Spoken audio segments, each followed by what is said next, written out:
You're listening to the Meditation and Attachment Podcast with George Haas. For more information, please visit our website at www.mettagroup.org. That's www.mettagroup.org. So welcome everybody. This is Meditation and Attachment Deepening Your Practice. It's January 13th, 2022. It's 7:36 p.m. Pacific Standard Time. And we started talking last time about Metta Vipassana as an integrated practice, and then also how to organize your practice so that you get out of it the things that actually have meaning to you. And it didn't get all the way through that topic, so I thought we would just pick it up again and continue talking about it. I often think of the preliminary practices as the attachment work. It's funny, in the West, of course, we don't really do so much in that. The tradition here has been to just dive right into retreat practice, and that mostly comes from the way that the Theravada practices have come over. The first generation, as they're now being called because they're getting old enough that they're beginning to retire or die, went to India and as part of the original Hippie Times. I like to call them the OH Times, and came back with these teachings. And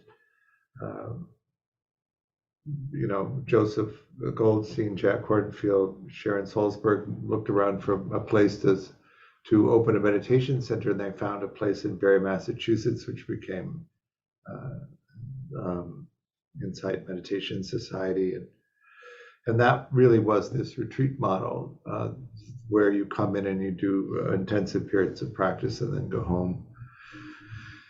There's advantages to that, which is that you develop the base level of concentration that you need to be able to do the insight work because you're practicing in these long, intense periods. But as we've moved from that now, 50 years later or so, more people are finding meditation through local meditation groups, and not doing so much in the way of retreat practice. Who here routinely goes on retreats? So we have about half, if we give a little wiggle room to the word routine.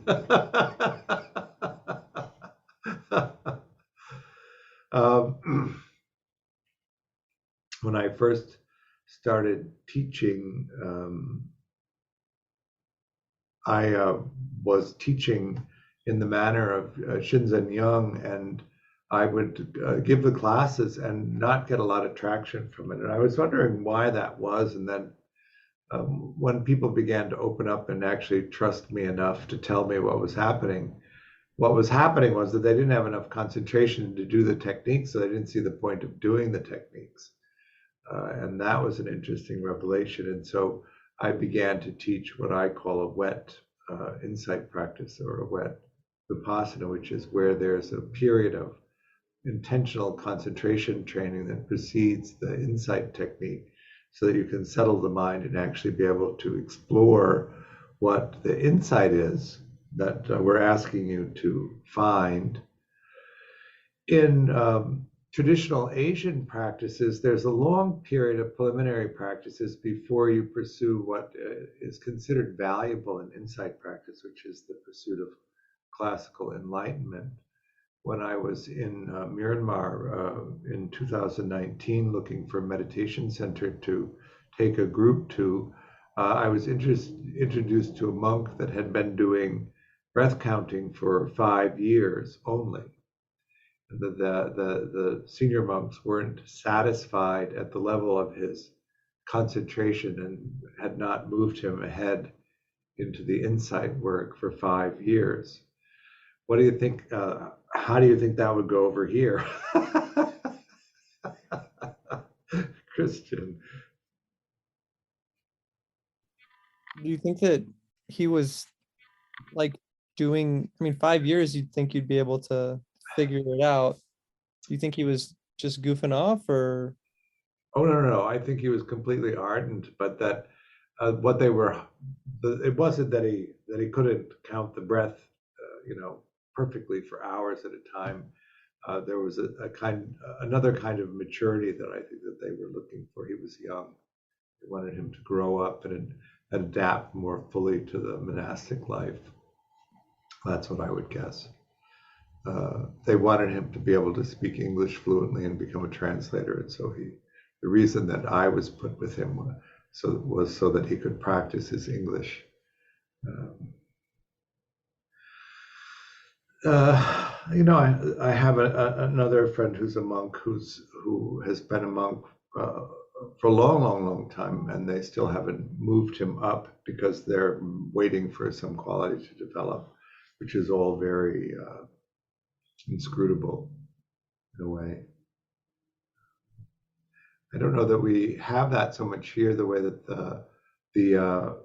the way that making a living out of the Dharma has developed in this country is you write books. And so really what you are is an author who tours and then also teaches. At a certain point, how do you follow, that is to say, or how are you followed by a teacher that they're close enough to you that they really do understand where you are in your practice and what you need to do in order to move forward with your practice. When I was going on 4 retreats a year with Shinzen, I had a sense that he was able to follow my practice closely enough that he was actually very insightful in the instructions that he gave to me. But he has a lot of students and is mainly retired now, so it's hard to imagine that.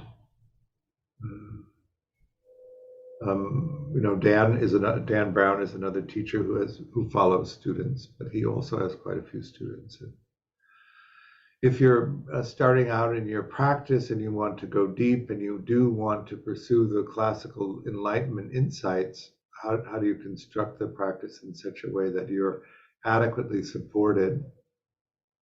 You have somebody who can understand where your practice is, and so they can tell you what to do in terms of moving forward. I remember, maybe 20 years ago or so, being on a retreat and listening to a student quite aggressively chastise Shinzen for giving contrary instructions. And he explained that, well, when I gave you the first instruction, I was afraid you were going to fall off the right side of the road. And when I gave you the second instruction, I was afraid you were going to overcorrect and fall off the left side of the road. And so really it's the constant following of the practice and these small adjustments that are necessary in order for you really to sort of pilot through.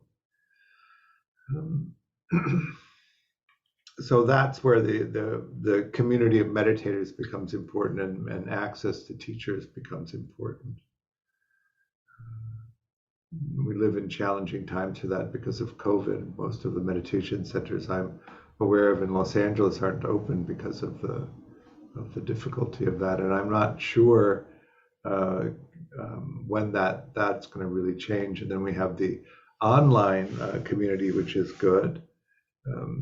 But then that doesn't afford a lot of time for forming social connections with other people who are in the group, or in having sort of non-structured time with the teachers in the environment that meditation centers used to offer. When the introductions to the heart practices became widely available, this would have been sort of I'm using a lot of passive speech, I'm noticing, sort of, maybe, kind of. I'm a little fuzzy on the dates, and my mind isn't good at that part, so I'll stop using soft language and be more gestural in my speech. So in the 90s, probably the first half of the 90s, I think that the practices of the Brahma Viharas, the heart practices, became widely available, and that was actually quite good. I know for myself, I was had the idea, mainly from the teachers I was studying with, that you should bear down really hard on the insight side and become liberated, and becoming liberated would be enough to resolve the householder problems that I was struggling with. But I found that even though I gained a lot of insight, that those problems didn't resolve through insight alone. And a lot of what was difficult for me was the harshness with which I related to myself. And so the advent of the heart practices was terrific, because it was a real antidote to that severity of the way that I held myself. When I discovered the attachments it made a whole different kind of sense, in that the working model of myself, that harshness that I related to myself with, was actually what I learned in the reflection of my caregivers about me, that we come into the world without a sense of self, without a working model of self, and we look to our caregivers, and in the way that they reflect that back to us, we internalize their point of view or their opinions about how we are, which may not even be how we are. If you had, in my family, normal attachment needs, my mother would have found them onerous and burdensome, and she would have reflected back that's how you were, even though what you were expressing was completely ordinary and normal. One of the things about Vipassana is, of course, you pull all of this apart, and you're able to examine these constructions that you make, and to see them the way that they are. And if you add to that the lens of attachment, then you can understand the origins of them, and actually what a better view would be. And then if you take up the ideal parent figure work, you can change those working models so that they're more in line with what a secure functioning model would be, which then, of course, supports the practice of meditation in the pursuit of enlightenment, which requires that you have some, or at least enough stability that you can actually practice in a way that will produce those outcomes, even though there is also that serendipitous quality to how those insights arise. It really wasn't until let's see if I can plant I would say at the end of the 20 knots that I really got hooked into this idea of Metta Vipassana practice, this integrated practice, so that rather than having these two independent practices where you spend some time in each, the integrated practice of Metta Vipassana, so it's really only one practice. Carol's posted that podcast we were talking about in the chat, if that's interesting. The imperfect Buddhist.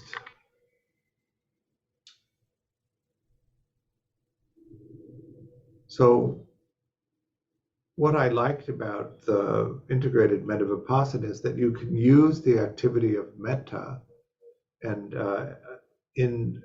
then use the experience that arises from metta as the object for insight practice, so that you're actually dissecting the activity of intentional kindness as a vehicle to understand the nature of insight, or the nature of insight into the human condition, which did not produce the sort of jagged harshness of my early insight practice that didn't have that kindness built into it. If you grow up in an adverse environment where your caregivers are quite stressed, and you begin to understand that they're taking in an understanding of who you are, processing it and finding meaning in it, and then reflecting it back to you, and that you are internalizing their reflection of you as who you are. There's an abundance of negative states associated with that, then the utility of being able to intentionally produce positive states and associate them with not only yourself but other people becomes incredibly valuable. Is that making sense? So that you can take the original construction of that self and add to it positivity, so that when the sense of self arises, it isn't that one-sided negative experience that many of us grow up with. Dan often talks about the origin of self-hatred as the aversion to these negative states that are part of the self-experience, or what happens when that working model arises and we recognize the pattern to be a representation of ourselves. So you have in these working models not only the memories of the things that happen to you, but you have the mind states that you view yourself through or hold in association with yourself. And when that pattern of mind states arise with those particular memories, then you have a sense of ownership to them, a sense of their mine that is the self-experience. And if those states are predominantly negative, and you lose your equanimity, of course, you can come into a place of aversion to the self, which is that root of self-hatred. But if you intentionally infuse into that working model these intensely positive states, then each time that self-experience is activated, those positive states are activated in relationship to you, so that they become part of the pattern that you recognize. And if you do enough of that, actually it is the positive states that become the dominant experience of self. And then each time you notice the self arising, there's a pleasantness to it. I suppose that could flip into the craving side of wanting to constantly activate the self, so you have these pleasant experiences, but it's in some ways easier to hold that balance, that equanimity with the self-experiences arising. It also gives you an insight into the nature of the ephemeral nature of the self-experience altogether.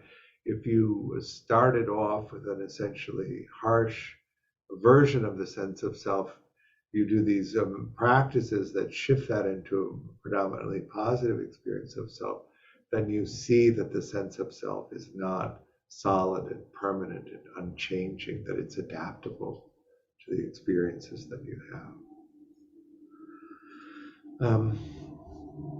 What I noticed just from the teaching side of this, is that when I started to teach meditation retreats, we were basically doing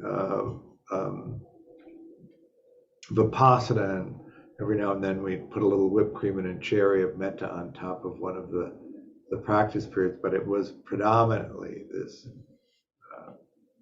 Vipassana.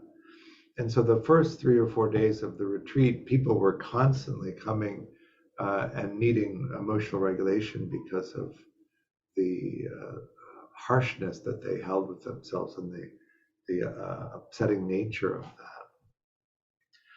From an attachment perspective, one of the things that's curious about this is that the disconnection from other people in the silent retreat was actually quite aggravating. A lot of the things that would come up that could easily have been regulated through small periods of connecting to somebody else who was regulating wasn't permitted because of the silence.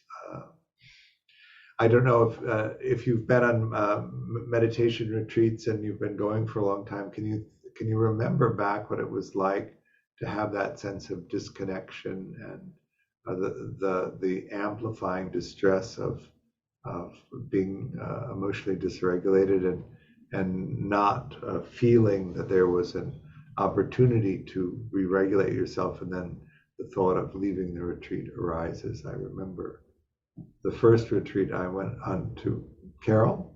Yeah, I thought that was like part of the purpose. I mean, my negative states would get so amplified. I mean, you couldn't help but, become intimately familiar with them.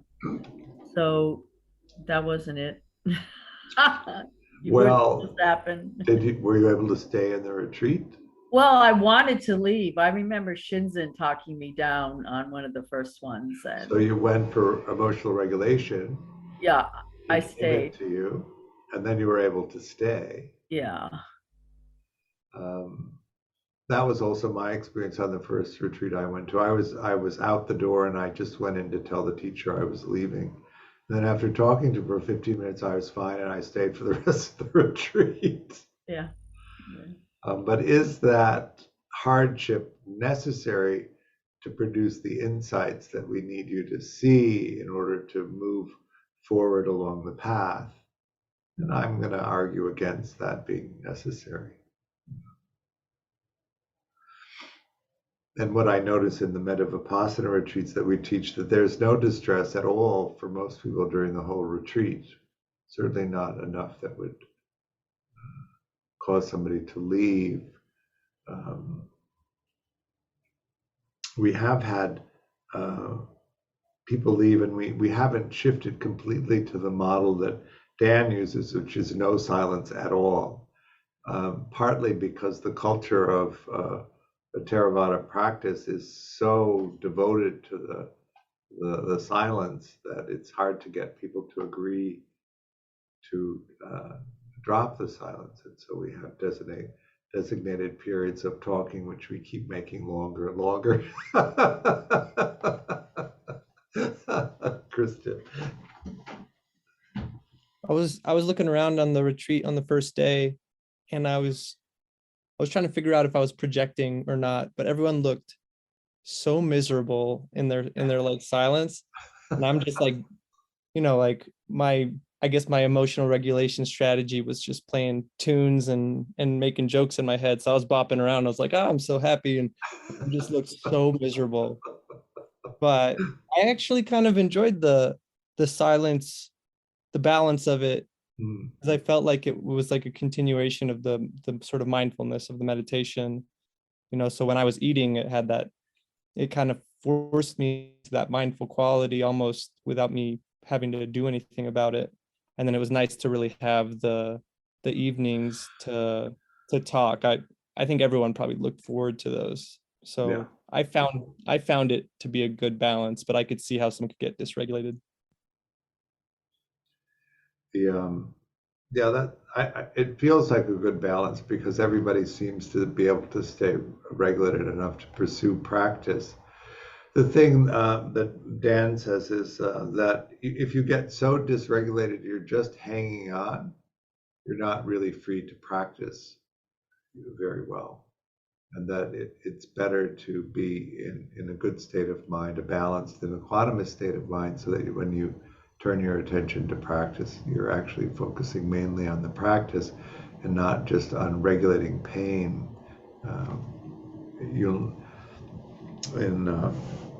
In the way that he practices, it's short, strong determinations, and so you really restrict any kind of movement, but they don't last very long, so that the intensity of the discomfort in the body that can arise from doing that doesn't get so great that it derails the meditations, which can happen easily in the duration sitting that's typical of a Theravada retreat. Then you're just simply regulating the painfulness of the body and not actually doing the insight practice. So perhaps not pursuing the insights in the way that you need to. So then what is it that you're practicing for? I think that's one of the questions that's interesting to figure out. What is it that drew you in the first place to practice? And then what is the long goal of practice? What are you hoping to get out of it? so that you can begin then to organize the practice in the way that you need to, so that you do end up getting the things out of it that you need. This is, of course, a goal-correcting strategy, because the process of insight that comes from doing the practice will reveal more about what your goals might have been in the first place. Some people would argue that non-goals are better than goals, but I like to go with the culture, and in our culture, we're goal-oriented and outcome-oriented, and that's instilled in us early. Oops.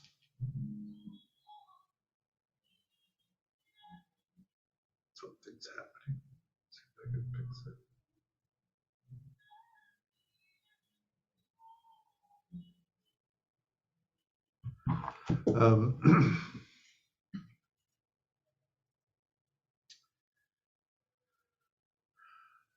When I first came in, I wanted to be enlightened, and I had a sense of what that was, which actually didn't turn out to be remotely related to what enlightenment is.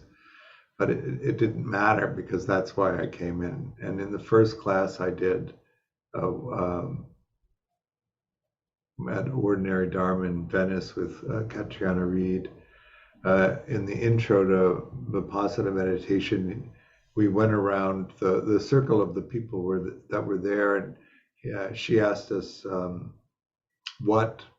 why did we come? And I said that I wanted to be enlightened, and which produced a kind of unkind laughter in my interpretation of what happened. It's hard to know what actually happened, because I also tended to think that I was an odd duck, and that people reacted negatively to me. But I didn't understand why we would engage in a practice where the end goal was reputedly enlightenment, but nobody actually believed that that was something that you could attain. That was a question that I had. And so I tended to gravitate more toward teachers who talk about this and also encourage you to try and get there. And that was the one that I landed on and have studied the most with was Shinzen.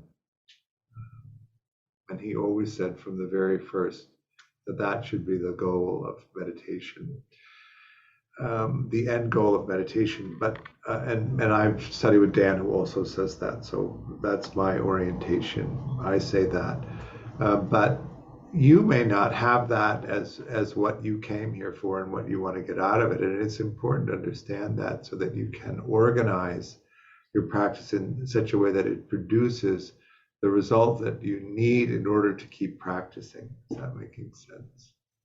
It takes time, energy, and resources to do that. If you're in a householder life, it takes time, energy, and resources away from your householder life to create the potential to withdraw into intensive retreat practice, which is going to be necessary if you want to do, I think, the deep practice.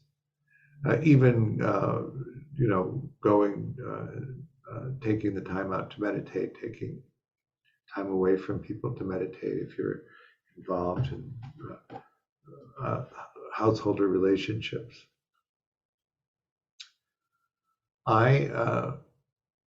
My idea of enlightenment in the beginning was that I wouldn't have the problems that I had, that I would become enlightened, and those problems would actually quite magically resolve and disappear. I had no real solutions beyond that magical understanding of what that was.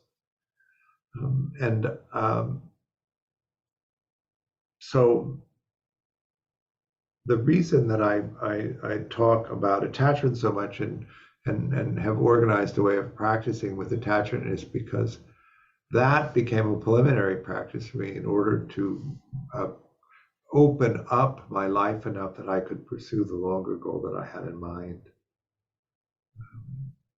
And I think that works quite well. So as a householder, if you're going to remain a householder, which I also think is a good way to go, how do you organize your householder life in such a way that there's space for you to undertake a deep practice, which means you have to have stability, enough stability to do that. You need to have relationships that will support you and are good with, not only good with, but actually actively encouraging you to pursue this, because it isn't so easy to do. And can you put all of those pieces in place so that that's what's happening, right? That you have the basics: food, shelter, clothing, and medicine. You have nurturance, and that all of them come together to support you as you do that. If you can't do that, or that's part of the suffering that you're experiencing in coming to practice in the first place, then it's useful to organize your practice in such a way that those things improve by understanding why you're having the difficulty around that in the first place, and then developing the skills that you need so that you can move beyond that.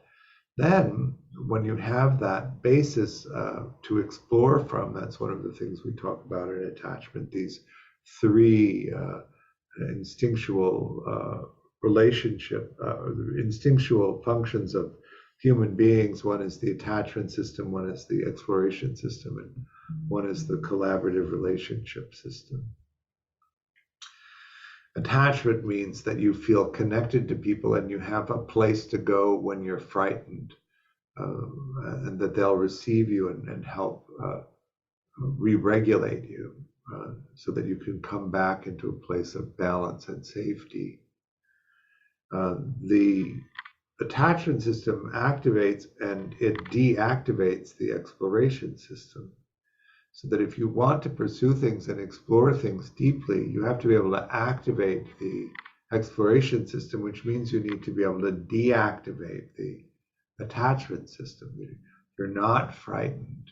You feel a sense of safety and reliability, so that you're then free to explore. Because if you're not, the attachment system will remain on and it will inhibit your capacity to explore. And then the other piece is this collaborative relationship piece, that you have relationships in your life that you're in collaboration with, so that you're being supported in the way that you need to be supported, and in exchange for that, you're supporting other people in the way that they need to be supported, so that you don't have to do it alone. You don't have to do it with no resources. You have somebody that you can talk about your experience with to help you understand it in a more complete way. We see in the attachment conditioning how these things develop. We're all born alone and incapable, really, of discerning that there are other people outside of us. As the brain develops, we're able to recognize other people, but we learn a way of emotionally regulating ourselves. It really starts in utero, when we're alone and floating in this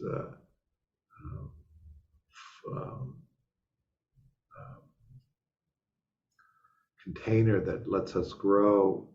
But we regulate ourselves. We develop all those things. Have you ever seen a newborn grab their foot and just put it in their mouth and suck on their toes? It's an amazing experience, all of the different tricks that infants seem to be able to do. But as the brain develops and we're able to recognize that there are other people that are coming and actually providing care from us, we reorient it toward an external regulation system. We let people take care of us. But that's only if somebody comes reliably enough. If nobody comes, we don't move from that auto-regulating strategy into the external regulating strategy. If somebody comes reliably enough that we're not frightened about whether they're going to come back or not, we move into the collaborative relationship system. But if we have unreliable, unpredictable caregivers who don't ever allow us to settle that fearfulness about whether somebody's coming back from us, we don't move into the collaborative relationship system. So to really have in place this structure that I'm talking about, we need to get to a place where we can form collaborative relationships, which comes from the repair of these early adverse attachment conditionings. Once we have that capacity to collaborate with somebody, to really explore and understand how relationships work and what's meaningful, and the sense of safety that comes from being attached, we develop self-regulation tools. Somebody comes, they teach us, we mimic it, we're able to do it for ourselves, and so we develop these capacities for self-regulation. Where self-mastery comes in, and this is, I think, a distinction that's important. We develop all of these different tools, or all of these skill sets at self-regulation. Depending on your family system, some of them are going to be good and some of them may not be so good. But self-mastery comes when you recognize which of these strategies is good and how to use them, and you begin to eliminate the afflictive strategies that might have been part of the family system in which you grew up in. So you're a master at using your self-regulation strategies in all of the different circumstances that arise in your life, so that you can be in a place of balance. But because you've learned collaboration, when you recognize that the emotional distress is so great that you can't balance yourself, then you have this group of people that you've developed that then can catch you and know how to help you re-regulate, so that you become fearless in your exploration as a result of that. You know that you can go really hard if that's what, if you accept that metaphor. Because even if you get completely discombobulated, you have these people who know how to help you, and you just rush back to them and they help you and you settle. It's when you don't have that that you begin to limit your exploration, because you're too frightened of getting so discombobulated that you can't bring yourself back into balance. So as you limit your exploration, of course, you can get to the point where it's despairing because you're not finding out enough, you're not engaged enough. And this actually only gets worse as you age, because it becomes harder to, there's less energy available to go explore. So that's kind of why what I think about this process of organizing your practice with the long goal of enlightenment, but also understanding that in order to really get there, you're going to have to put together this support system that's going to be interested in you getting there enough that they keep encouraging you to do it. Any questions about all of that before we sit some meditation?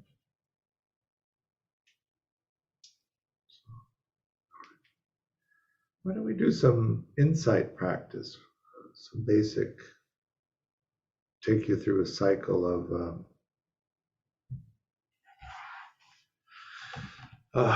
see or feel, focus in, focus out. So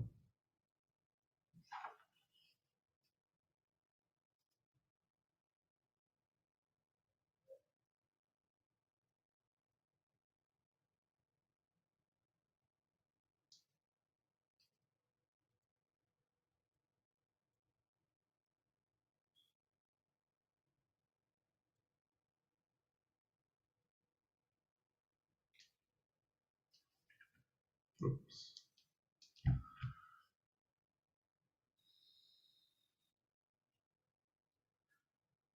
Ready? Here we go. Oops, that's going to work.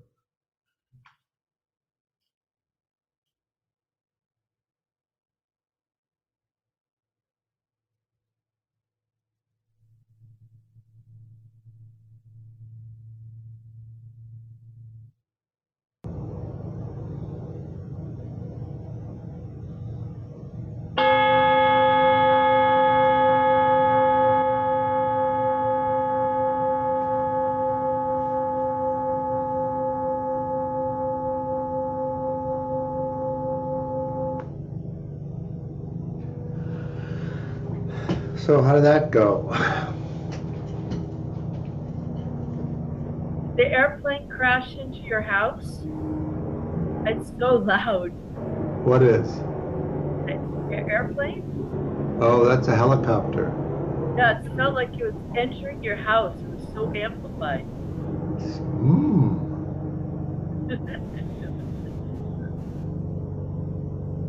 It was great.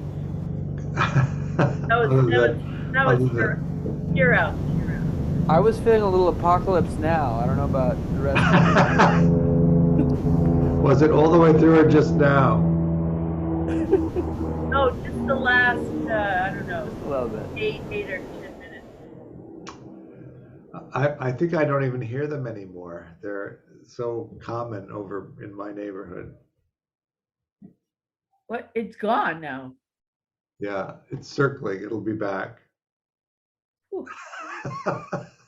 It was really loud. I think what the microphone is set to auto. You know, if it goes quiet, it turns up the volume. But sorry about that. It's okay. Just hear out. Yep, hear out. Everybody good? Thank you for coming. We have a few things coming up. We have a couple of level 2s coming up. One is on a Saturday, which is starting, I think, in about 10 days. And then we have one also starting at the end of the month on Sunday. Some people have said that they couldn't come to the Saturday ones, but would like to come. So we are offering the series on a Sunday. And then the first week of April, we have another level 2 starting. The current one is full. So that's the next one starting up. If you're interested in that, take a look at that. It's on the website. I offer this class on Christian. Sorry, I kind of did have a question. I think I was like maintaining the meta mind, I guess. So I think I was making it more difficult than it needed to be, but I was trying to see if I could find any feel in at the same time. And I was having trouble finding the difference between the mind state and the feeling. And I don't know if that's something like when you have a strong meta mind, can you actually find that clarity through practice, or is there just overlap between the mind state and the feeling state? Well, the feeling state is distorted by the mind state. So you'd be looking for the way that the feeling state was distorted by the mind state. Okay. And the main way to do that is to turn it on, look at the feeling state, turn it off, and look at the feeling state and see if you can notice the difference between them. Okay. Good. I offer this class on a dana basis. Dana is the Pali word for generosity. There's a link on the website if you want to make a donation. Any amount is appreciated. It helps support me and also the work that we're doing. Of course, everybody's welcome to attend without if you don't have resources. Thank you for coming. Really appreciate your practice and hope to see you soon along the way. Bye now.